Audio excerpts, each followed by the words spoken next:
এখনও SIR complete হয়নি।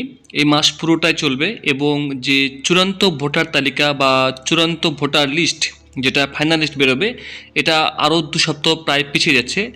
আগামী 14ই ফেব্রুয়ারি লিস্ট বেরোনোর কথা রয়েছে, তো সেটা কিন্তু বন্ধুরা পিছিয়ে যাচ্ছে। প্রায় 3 লক্ষেরও বেশি নো ম্যাপ ভোটার শুনানিতে গড় হাজির, মানে এখনও 3 লক্ষেরও বেশি মানুষ কিন্তু এই হিয়ারিংয়ে আসেননি। সময়সীমা পেরিয়ে গেলেই কাটা যাবে নাম, সতর্ক করল কমিশন। মানে এই যে সময় দেওয়া হয়েছে, এই সময়ের মধ্যে যদি না এসে থাকেন তাহলে কিন্তু আপনার নাম কাটা যাবে, এমনটা জানিয়েছে নির্বাচন কমিশন। শুনানির নোটিশ গিয়েছিল কিন্তু শুনানিতে সাড়া দেননি এমন নো ম্যাপ ভোটারের 2002 সালের ভোটার তালিকায় নিজের বা কোনো আত্মীয় নাম নেই, এর সংখ্যা প্রায় 3,20,000। কমিশন সূত্রে খবর, দিনক্ষণ জানিয়ে প্রায় 32 লক্ষ নো ম্যাপ ভোটারকে শুনানি নোটিশ পাঠানো হয়েছিল। তাদের শুনানি প্রায় শেষের পর্যায়ে। যাদের ডাকা হয়েছিল তাদের মধ্যে প্রায় 10% বা 3,20,000 ভোটার গড়হাজির। খসড়া তালিকা প্রকাশের পর যে পরিসংখ্যান উঠে আসে তাতে দেখা যায় যে রাজ্যে নো ম্যাপ ভোটারের সংখ্যা 31,68,426। নির্ধারিত সূচি অনুযায়ী 7ই ফেব্রুয়ারি এসআইয়ের শুনানির শেষ দিন, মানে আগামী 7ই ফেব্রুয়ারি শেষ দিন। চূড়ান্ত তালিকা প্রকাশের দিন হচ্ছে 14ই ফেব্রুয়ারি, সেদিন ভ্যালেন্টাইন দিনও রয়েছে। তবে সেই সময়সীমা বাড়তেও পারে, কমিশন এমন জানিয়েছে, যেটা আগে বললাম, যেটা দিন পেছাতে পারে।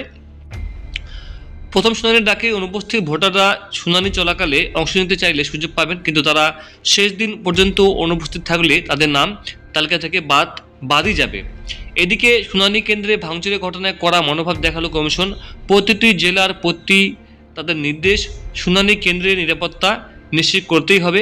প্রসঙ্গক্রমে সুপ্রিম কোর্টের নির্দেশের কথাও মনে করে দেওয়া হয়েছে। পাশাপাশি লজিক্যাল ডিসক্রিপেন্সি বা সন্দেহজনক ভোটার তালিকা প্রকাশের কাজ যাতে আজ শনিবারের মধ্যে শেষ করা হয় তারও কিন্তু নির্দেশ জানানো হয়েছে জেলাগুলিকে। তো বন্ধুরা, সব কথাই মূল কথা হচ্ছে যে এই যে যারা এখনো পর্যন্ত শুনানিতে বা হিয়ারিংয়ে যাননি ইচ্ছাকৃতভাবে বা কোনো ডকুমেন্টস না থাকার কারণে বা সতর্কতার কারণে, তো তাদের নাম কিন্তু এই ফাইনাল ভোটার তালিকা থেকে বাদ যাবে। সেক্ষেত্রে বন্ধুরা কী কী সমস্যা হতে পারে?